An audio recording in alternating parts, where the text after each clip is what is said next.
Hello everyone, आज हम लोग third semester math lecture number 8 partial differential equation देखने जा रहे हैं। ठीक है, तो लेक्चर नंबर 7 तक आई होप आप लोग देख चुके होंगे। उससे आगे बढ़ते हैं। तो लाग्रेंजियन थ्योरम चल रहे थे, उसमें एक दो टॉपिक करवा दिए थे, एक दो क्वेश्चन करवा दिए थे। वहां से आगे बढ़ते हैं तो अगला क्वेश्चन आता है यहाँ पे, solve the partial differential equation y square p minus x y q equal to x z minus two y. ठीक है, अब इसको आपको लैग्रेंजियन थ्योरम पे सोल्व करना है। तो वहाँ पे बताया जा रहा था कि कभी कभी क्या होता है, तीनों ग्रुप होता है जो इंटीग्रेबल होता है। ठीक है, कभी कभी दो होता है, कभी एक होता है, कभी एक भी नहीं होता है। तो हम लोग तो जब तीनों इंटीग्रेबल था तो सोल्व कर चुके थे। अब धीरे धीरे देखेंगे, कभी दो इंटीग्रेबल होगा, कभी एक होगा। ठीक है, कभी एक भी नहीं होगा। तो जब दो इंटीग्रेबल नहीं होता है तो एक न्यू रेशियो बनता है। जब एक भी नहीं होता है तो दो न्यू रेशियो बनता है, क्योंकि हमको यहाँ पे दो कोई फंक्शन चाहिए जिसका इंटीग्रेशन करना है। ठीक है, तो आइए क्वेश्चन की ओर बढ़ते हैं। यहाँ पे y square p minus x y q equal to x z minus two y. ठीक है, तो जो क्वेश्चन दिया रहेगा उसको सबसे पहले हम लोग इक्वेशन नंबर 1 मान लेंगे। उसके बाद आगे वहां पे बढ़ते हैं तो देखते हैं विच इज स्टैंडर्ड फॉर्म किसका है, लाग्रेंजियन थ्योरम का है, लाग्रेंजियन लीनियर पार्शियल डिफरेंशियल इक्वेशन का है।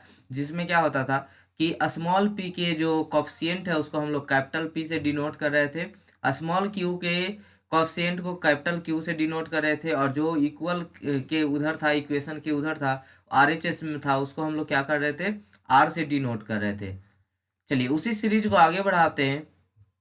Now from equation 1 p equal to y square q equal to minus x y r equal to x into z minus two Y.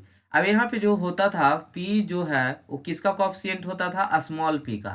तो यहाँ पे small p का जो कॉफिशिएंट है वो कितना है, वाई स्क्वायर। q है जो स्मॉल q का कॉफिशिएंट होता था उसको कैपिटल q बोलते थे, वो कितना है, एक्स बाई, और ये r तो टोटल हो गया। ठीक है, चलिए तो यहाँ पे देखते हैं p इजकल टू क्या है, y square q equal to x minus x y r equal to x into z minus two y. यहाँ पे आप अगर करना चाहते हैं तो इक्वेशन को कैसे लिखते थे हम लोग, d x upon p d y upon q और d z upon r. D x upon p का वैल्यू कितना लिए हम, कॉफिशिएंट जो बनाए थे कितना बनाए थे, वाई स्क्वायर, और क्यू का वैल्यू कितना बनाया है, माइनस एक्स वाई, और जेड का वैल्यू बनाए थे x z minus two y. Now by grouping method, grouping method यहाँ पे क्या होता था कि कोई भी दो को देखिए कि इंटीग्रेबल है या नहीं है, या तो फर्स्ट सेकंड देखना होता था, या सेकंड थर्ड देखना होता था, या फर्स्ट थर्ड देखना होता था। तो आपको जो मन करे उसको ले सकते, उठा सकते हैं यहाँ से। तो now by grouping method from equation 2 we get d x upon y square equal to d y upon minus x y. Y से बाई यहाँ पे कैंसिल आउट हो जा रहा है, बच रहा है d x upon y d y upon minus x. ठीक है, क्रॉस मल्टीप्लीकेशन करेंगे यहाँ पे वेरिएबल सेपरेबल मेथड से। वेरिएबल सेपरेबल मेथड में क्या होता था कि जो जिसका टर्म है उसको एक साथ कर दिया जाता था। तो डी एक्स इंटू क्या हो जाएगा, minus x d x equal to d y into y. ठीक है, बाई इंटू डी वाई।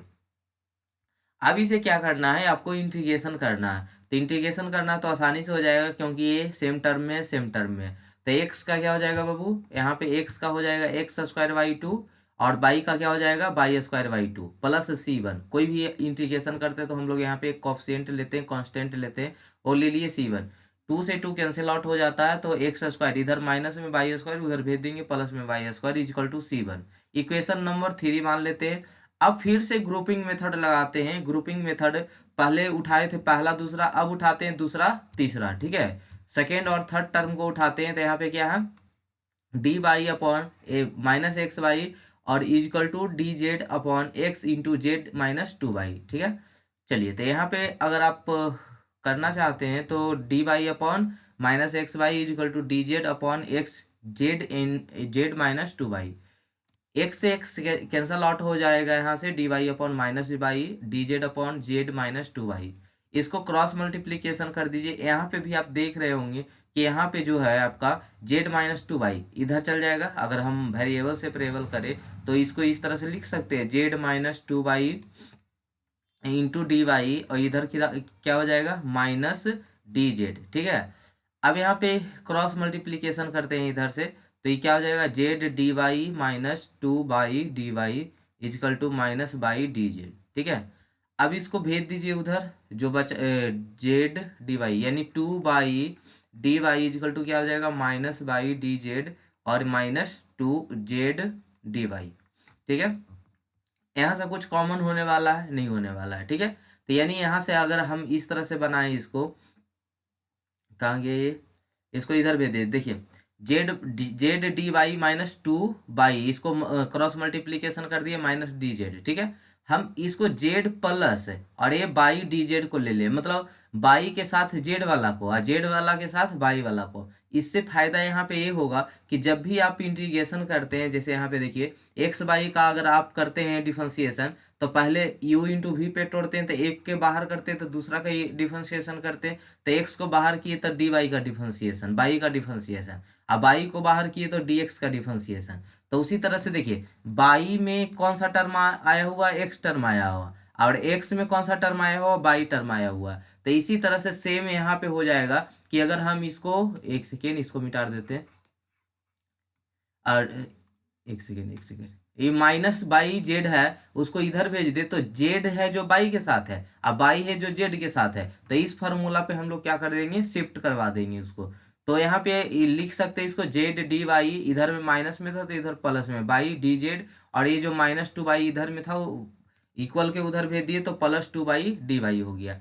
अब इसको आप समझ रहे हैं कि किस पे है, इस फॉर्मूला पे बाई जेड को, मतलब ये इसका डिफरेंशिएशन क्या हो सकता है, तो बाई जेड, क्यों, क्योंकि u इंटू वी पे अगर इसको हम बनाएंगे तो क्या हो जाएगा, जेड को बाहर तो बाई का डिफरेंशिएशन, और बाई को बाहर तो जेड का डिफरेंशिएशन, यानी हम इसको पुट कर सकते हैं डिफरेंशियल इक्वेशन पे। ठीक है, इस इक्वल में क्या बचेगा, 2/dy। ठीक है, बाई जेड को अब दोनों तरफ आप इंटीग्रेशन लगाएंगे तो आसानी से हो गया, इजिली हो गया। तो डी जेड है, यानी डी डिफरेंशिएशन जो होता है, इंटीग्रेशन करने पे ये डिफरेंशिएशन क्या हो जाएगा, हट जाएगा। ठीक है, तो बाई जेड का इंटीग्रेशन कर देंगे, इधर से किसका कर देंगे, 2/dy का इंटीग्रेशन कर देंगे। बाई जेड का इंटीग्रेशन करेंगे, डिफरेंशिएशन है तो इन डिफरेंशिएशन इंटीग्रेशन कैंसिल आउट हो जाएगा, बचेगा बाई जेड, और यहाँ पे क्या बचेगा, बाई 2/, का तो 2 तो बाहर हो जाएगा, बाई का हो जाएगा बाई²/2, 2 से 2 कैंसिल आउट, बाई² + c, तो बाई जेड और equal to y + c, y से बाई कैंसिल हो गया, एक बचा क्या, z equal to y plus c, यानी जेड माइनस बाई।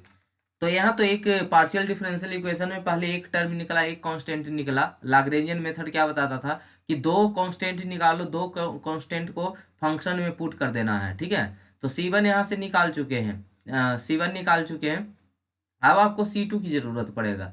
तो C1 वहाँ था, C2 ये हो गया। ठीक है, चलिए, now as we know that the complete solution of Lagrangian equation is written as, function क्या होता था, C1 और C2, इसको आप ए बी कुछ भी नाम लिख सकते हैं, यहाँ पे कांस्टेंट है। तो पहला C1 क्या निकला था, पहला तो निकला था जो फर्स्ट और सेकेंड को इंटीग्रेशन किए थे, तो फर्स्ट और सेकेंड को इंटीग्रेशन किए तो क्या आया, x² + y², और C2 में क्या आया है, देखिए तो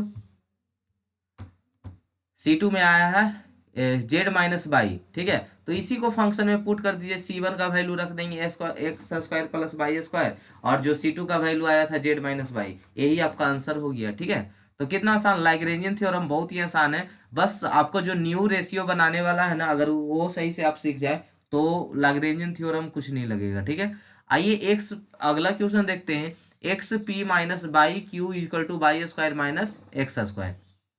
अभी तक न्यू रेशियो बनाने वाला नहीं मिला है, रेशियो बनाने वाला मिलेगा आगे चल के। ठीक है, अभी सिंपल सा क्वेश्चन है कि दो इंटीग्रेबल हो रहा है, यहाँ पे दो बोले थे, कल समझा रहे थे ना कि तीनों इंटीग्रेबल होगा तो दो को बनाना है, दो इंटीग्रेबल होगा तो दो से ही बनाना है, अगर एक इंटीग्रेबल है तब एक न्यू रेशियो बनाते हैं हम लोग। तो आगे मिलने वाला है वैसा क्वेश्चन। ठीक है, तो xp - y q equal to y² - x², the given partial differential equation is xp - y q equal to y² - x², which is a standard form of किसका, लाग्रेंजियन थ्योरम का।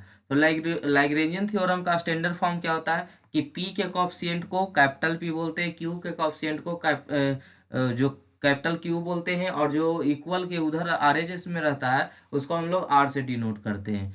तो p के कॉफिशिएंट में x है तो capital P का मान हो गया x है, क्यू के कॉफिशिएंट में वाई है माइनस वाई है, तो उसको क्यू इजकल टू ले लिए minus y, r equal to हो गया y square minus x square.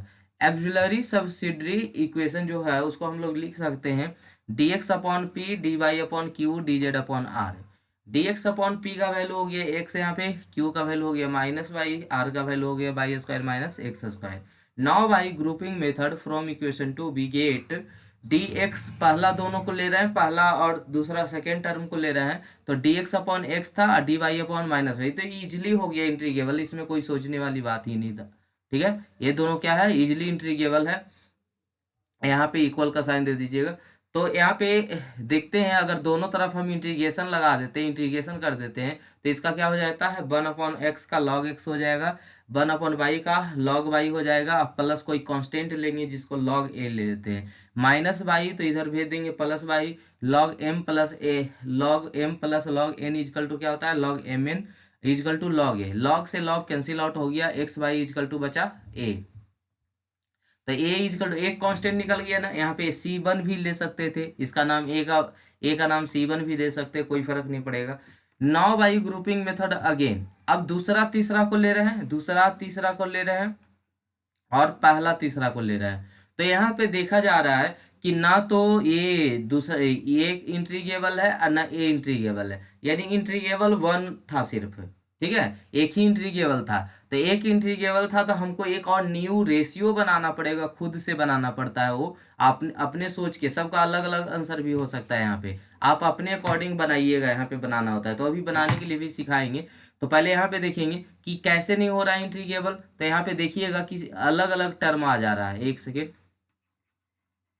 यहाँ पे देख रहे होंगे कि अलग अलग टर्म आ रहा है, y square minus x square है, तो यहाँ पे डी वाई से गुना करेंगे, मल्टीप्लाई करेंगे, तो डी वाई का तो ठीक है, लेकिन एक्स का क्या होगा, ए भी कब वैलिड हो जाता, जब यहाँ पे डी एक्स होता, डी एक्स होता तो फिर से हम क्रॉस मल्टीप्लीकेशन करते, डी एक्स को उधर ले जाते और जैसा अभी डिफरेंशिएशन वाला फॉर्मूला पे पुट किए थे वैसे करके बना देते। तो यहाँ पे 3 वेरिएबल है, तीन पॉइंट है, हमको चाहिए इंटीग्रेबल के इंटीग्रेशन के लिए 2 ही पॉइंट, यहाँ पे 3 है, वाई है, जेड है, एक्स है। ठीक है, और आपका जो इंटीग्रेशन का कोएफिशिएंट है वो क्या है, डी वाई डी जेड है सिर्फ।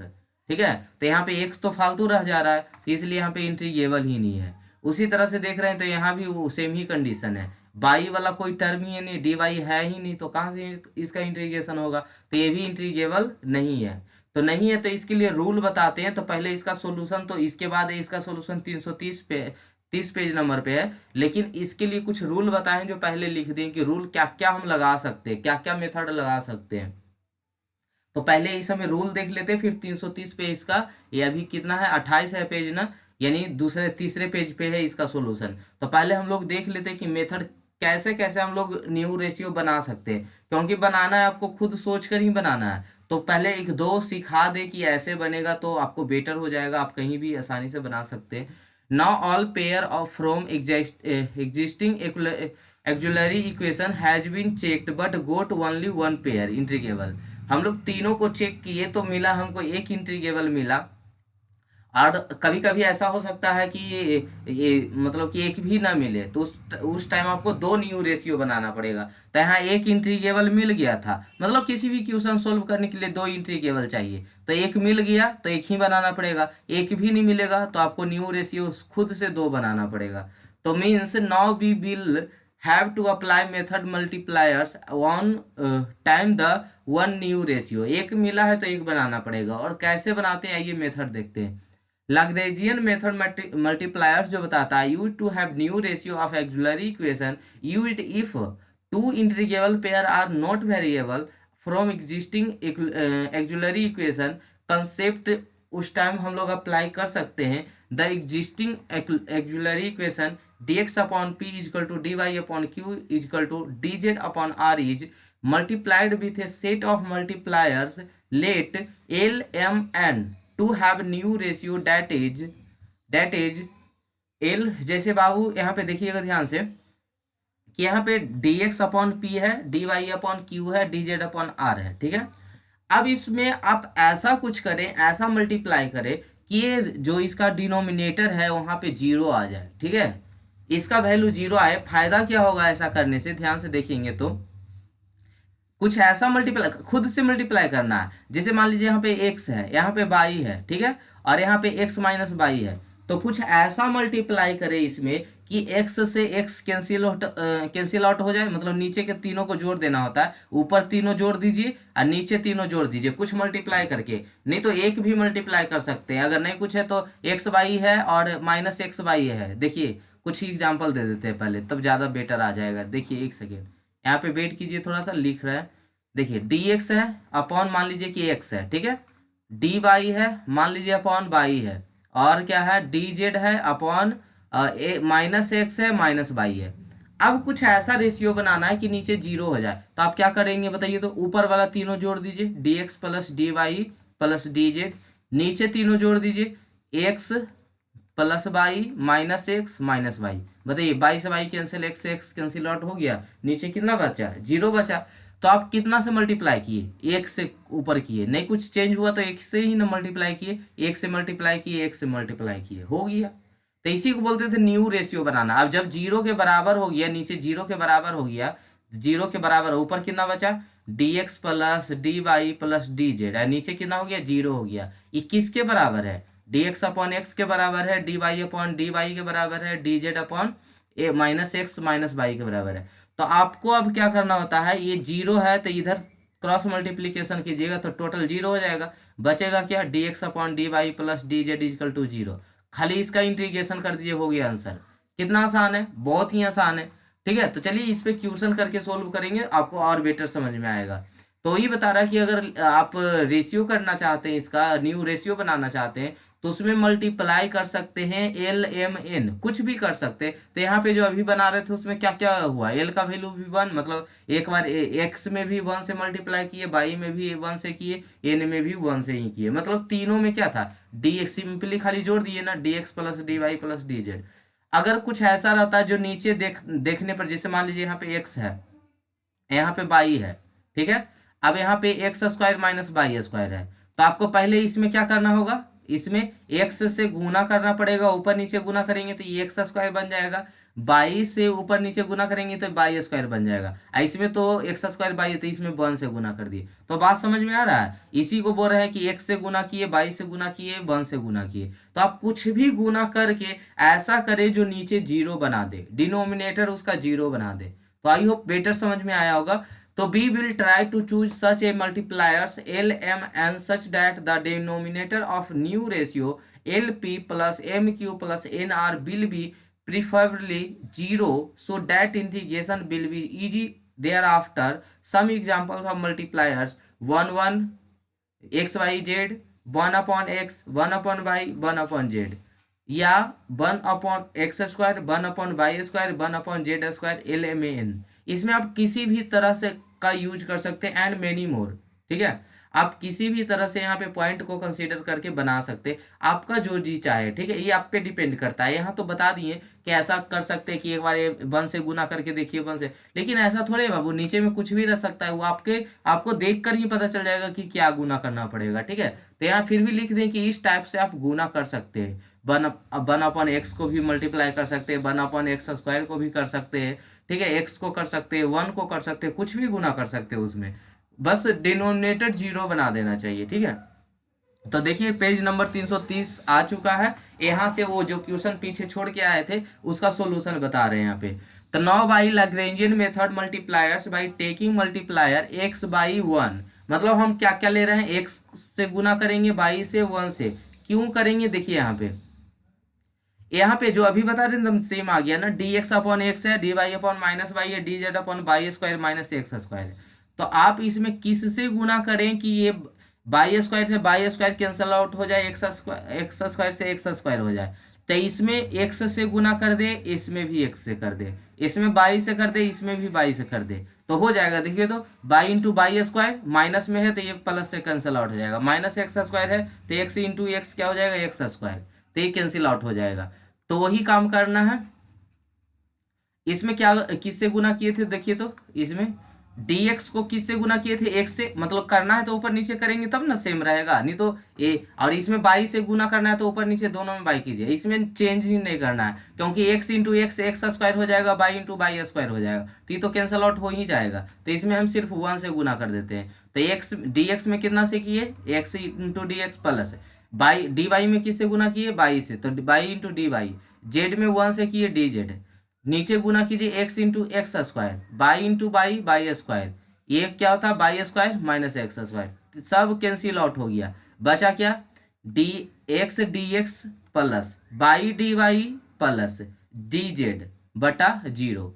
अब जीरो है तो आप किसी को भी इधर से कोई एक को उठाइए, सब तीनों जीरो ही होगा, ठीक है, किसी को भी उठा लीजिए कोई फर्क नहीं पड़ेगा, इसको ले लीजिए, इसको ले लीजिए, इसको ले लीजिए, किसी को भी ले लीजिए और एक ग्रुपिंग मेथड बना दीजिए। Now by grouping method again from equation 4 we get dx, इसको ले लेते कोई को भी ले सकते हैं, dx upon x equal to x d x plus y d y plus d z, कौन वाला, ए वाला वैल्यू, ए वाला वैल्यू, ठीक है। चलिए बटा में क्या था, इसका डिनोमिनेटर में जीरो था, क्रॉस मल्टीप्लीकेशन यहाँ पे करेंगे तो जीरो इंटू डी एक्स पूरा जीरो हो गया, इधर सिर्फ क्या बचा, x d x y d y d z. अब क्या कर देना, इंटीग्रेशन कर देना दोनों तरफ, तो जीरो का इंटीग्रेशन कोई कांस्टेंट ले लिए बी, एक्स का integration x square by two, y का integration y square by two, और डी जेड का इंटीग्रेशन जेड, ठीक है। अब बटा में दो है तो इसका कॉमन ले लेंगे तो क्या आ जाएगा, दो, यहाँ बचेगा x square plus y square, और जेड है तो क्या हो जाएगा प्लस टू जेड, ठीक है। क्रॉस मल्टीप्लीकेशन करेंगे, बी इंटू टू कितना हो जाएगा, टू बी, बचेगा x square plus y square, और ये जो टू एलसीएम लिए थे तो two into z two z, two b है तो कांस्टेंट में हम कुछ भी बना सकते हैं, उसका वैल्यू मान लीजिए सी ले लिए, ठीक है, सी वन ले लिए, पहले ही निकाल रहे हैं ना, नहीं एक रेशियो वाला, तो ये सी टू ले लिए, ठीक है, एक रेशियो पीछे निकला हुआ है एक कांस्टेंट, तो ये सी टू ले लिया, सी टू इजिकल टू क्या हो गया, x square plus y square plus two Z, यही हो गया। अब इसको फंक्शन में पुट कर दीजिए, कितना आसान, बहुत आसान लगा ना। So complete solution of a given Lagrangian linear equation one is written as f s comma c equal to zero, ठीक है। अब यहाँ पे ए का वैल्यू पुट कर दीजिए, क्या था ए का वैल्यू, जो पहला कांस्टेंट था एक्स वाई था, दूसरा constant x square plus y square plus two Z, यही आपका आंसर हो गया, ठीक है। इसी को आप ऐसा भी लिख सकते हैं ए और एफ सी, तो ए का वैल्यू एक्स बाई, ये तो फर्स्ट दिन सिखाए थे ना कि ऐसा भी इसको लिख सकते हैं, लेकिन आप यही लिखिएगा, यही आंसर लिखिएगा, ठीक है। और आप ऐसा भी लिख सकते हैं, या सी को बाहर करके एफ ए को भी लिख सकते हैं। चलिए नेक्स्ट क्वेश्चन पे बढ़ते हैं, देखते हैं किस टाइप का क्वेश्चन आता है, वन रेशियो आता है या टू रेशियो आता है, करके देखते हैं। Solve the differential equation y plus z p minus two plus x q equal to x minus y. The given partial differential equation is y plus z into p minus z plus x into q equal to x minus y. Equation number first, which is the of a standard form of p plus p, किसका, Lagrangian का, इसको हम लोग Lagrangian theorem बोलते हैं, तो P into p plus q into q equal to r, ठीक है। इसमें क्या करना होता था, पी के जो स्मॉल पी का कोएफिशिएंट है उसको हम लोग कैपिटल पी लेते हैं, स्मॉल क्यू का जो कोएफिशिएंट होता है उसको कैपिटल क्यू लेते हैं, और उसके बाद बाबू उसके बाद लेते हैं जो इक्वल के उधर होता है उसको हम लोग क्या लेते हैं, आर लेते हैं, ठीक है।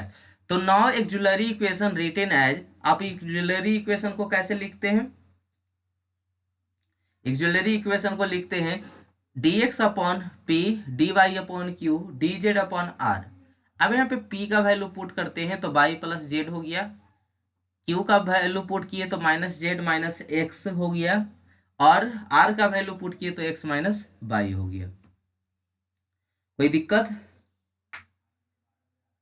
चलिए now by Lagrangian method of multipliers, यहाँ पे क्या है आप गुना करेंगे, क्या मल्टीप्लाई करेंगे कि यहाँ पे नीचे जीरो हो जाए, तो बाबू इतना सिंपल, इतना इससे भी ज्यादा सिंपल आपको क्वेश्चन मिल सकता है क्या, माइनस जेड से minus z plus Z cancel out हो जा रहा है, माइनस एक्स से एक्स कैंसिल आउट हो जा रहा है, बाई से बाई कैंसिल आउट हो रहा है, बचा ही क्या, ठीक है। Now Lagrangian method of multiplier by taking one one as multiplier we get dx upon क्या था, बाई प्लस जेड था, d y upon minus z minus x था, d z upon x minus y था। इसको आपको simply 1 1 से गुना कर देना, कोई चेंज नहीं करना है, क्योंकि एकदम तीनों को खाली जोड़ देंगे ना तो सब कैंसिल आउट हो जाएगा। तो यानी खाली ऊपर जोड़ दीजिए, नीचे जोड़ दीजिए। तो ऊपर जोड़े तो क्या हो गया, d x plus d y plus d z, नीचे ऐड करेंगे तो y plus z minus x minus y, सब कैंसिल आउट होके क्या हो गया, 0। ऊपर क्या बचा, d x plus d y plus d z है, नीचे डिनोमिनेटर आपका 0 आया। आई होप क्लियर हो गया होगा। तो अब किसी को भी एक बराबर ले सकते थे ना, बोले थे ना किसी तीनों में कोई को बराबर, अरे 0 ही तो होना है, किसी को रख दीजिए, ठीक है। तो d x upon y plus z equal to d x plus d y plus d z बटा 0, ठीक है। क्रॉस मल्टीप्लीकेशन करते हैं, क्रॉस मल्टीप्लीकेशन करते हैं तो क्या बनता है, तो ये तो टोटल 0 हो जाएगा, 0 से मल्टीप्लाई होगा तो बचेगा सिर्फ d x plus d y plus d z equal to 0। हमको तो लगता है जो पीछे बना रहे थे ना, जो इंटीग्रल था उससे आसान है। यहाँ पे क्या होता है, किसी का भी वैल्यू 0 हो जाता है और इसका सिंपल सा इंटीग्रेशन हो जाता है। कितना अच्छा है, मतलब सबसे अच्छा न्यू रेशियो बना लीजिए। Integrating both side we get, दोनों तरफ ही इंटीग्रेशन करते हैं तो 0 का कांस्टेंट ले लेते हैं ए, डी एक्स का डी वाई का डी जेड का इंटीग्रेशन करना है, ए हो गया, डी एक्स का एक्स हो गया, डी वाई का वाई हो गया, डी जेड का जेड हो गया। तो x plus y plus z equal to a, यानी एक रेशियो मिल गया। दूसरा रेशियो की ओर आते हैं, इसी से 2 रेशियो बनाना था, ठीक है। 2 रेशियो बनाकर हम लोग सीख रहे हैं। तो एक रेशियो में क्या किए, 1 1 से गुना कर दिए। अब दूसरा रेशियो में ऐसा करते हैं कि तीनों में देखिए वाई जेड है, जेड एक्स है, एक्स वाई है, तीनों वैल्यू है यहाँ पे, तो तीनों को गुना कर देते हैं, तीनों में तीनों से गुना कर देते हैं। और गुना कैसे करेंगे देख लीजिएगा। पहले एक्स से, मान लीजिए इसमें एक्स से गुना करते हैं, एक्स से, तो ये एक्स वाई बन जाएगा, एक्स जेड बन जाएगा। अब इसमें बाई से गुना कर देते, ये बाई जेड बन जाएगा, ये एक्स बाई बन जाएगा। इसमें जेड से गुना कर देते तो जेड एक्स बन जाएगा, बाई जेड बन जाएगा। तो देखिए बाई जेड है, by Z cancel out, Z x है, जेड एक्स है कैंसिल आउट, एक्स बाई है, एक्स बाई है कैंसिल आउट, ठीक है। कितना आसानी से हो गया, बहुत ही आसानी से हो गया, ठीक है। चलिए अब इसको उसी तरह से मल्टीप्लाई कीजिए। तो नीचे मल्टीप्लाई कीजिएगा तो ऊपर भी मल्टीप्लाई करना पड़ेगा। एक्स में मल्टीप्लाई कर रहे थे तो यहाँ भी एक्स से, तो ये क्या हो जाएगा, एक्स डी एक्स। बाई से कर रहे थे नीचे बाई से, तो ये क्या हो जाएगा, बाई डी वाई। जेड से कर रहे थे तो ये क्या हो जाएगा, जेड डी जेड। तो नीचे भी सब में गुना करेंगे तो एक्स वाई से एक्स वाई कट गया, कहाँ गया, एक्स वाई से एक्स वाई, ये एक्स वाई है, ठीक है। बाई एक्स जेड से एक्स जेड कैंसिल आउट हो गया, बाई जेड से बाई जेड कैंसिल आउट हो गया। तो ये तीनों को तीनों क्या हो गया, कैंसिल आउट हो गया, ठीक है। तीनों के तीनों कैंसिल आउट हो गया। अब तीनों कैंसिल कुल टोटल कैंसिल आउट हो गया तो नीचे बचा 0, यानी ये तीनों के बराबर क्या हो जाएगा, x d x plus y d y plus minus z d z equal to बटा 0। अब इसी एक को ले लीजिए, उसके बराबर कर दीजिए, तो क्रॉस मल्टीप्लीकेशन कीजिएगा, ये वैल्यू जेड। अब क्या करना है, इंटीग्रेशन कर देना, सिंपली इंटीग्रेशन बहुत सारे, पहले 0 के कीजिएगा तो बी होगा x square by 2 y square by 2 minus z square by 2। 2 नीचे में सब में है, एलसीएम लेके इधर भेज देंगे, 2 बाई बचेगा x square plus y square minus z square. 2b का कांस्टेंट ले लिए c, x square plus y square minus z square, ये दूसरा कांस्टेंट आ गया। दूसरा कांस्टेंट, 2 कांस्टेंट मिल जाता है तो उसको हम लोग क्या करते हैं, f a comma c equal to 0। अब यहाँ पे बना लीजिए इसको कि ए सी है, तो ए का value x plus y plus z था, सी का value x square plus y square minus z square था इजकल टू 0। यही आंसर हो गया आपका, ठीक है। तो इसको आप इस तरह से भी, इस तरह से भी लिख सकते हैं, लेकिन कोई मतलब नहीं, एक ही तरह से लिखिए, एक ही तरह से याद कीजिए, ठीक है। चलिए अब आते हम लोग कल से न्यू चैप्टर पे। अभी तक देखिए पार्शियल डिफरेंशियल इक्वेशन में जो आपको एक चार्ट दिए थे आगे में, जो इसका सिलेबस डिस्कस किए थे, तो उसमें हम लोग पढ़े थे कि पार्शियल डिफरेंशियल इक्वेशन के इक्वेशन को कैसे पढ़ेंगे। पहले फर्स्ट ऑर्डर के लिए लीनियर पढ़ेंगे, फर्स्ट ऑर्डर लीनियर पढ़ेंगे, फिर फर्स्ट ऑर्डर नॉन लीनियर पढ़ेंगे, उसी तरह से फिर पढ़ेंगे आपको हायर ऑर्डर में लीनियर, फिर हायर ऑर्डर में नॉन लीनियर, इस तरह से होमोजीनियस नॉन होमोजीनियस, ठीक है। तो इस तरह से हम लोग चलेंगे। तो लीनियर फर्स्ट ऑर्डर का लीनियर कंप्लीट करवा दिया गया है। अब हम लोग फर्स्ट ऑर्डर का नॉन लीनियर में कल से टॉपिक देखेंगे। तो आई होप आपको बेटर समझ में आ रहा होगा।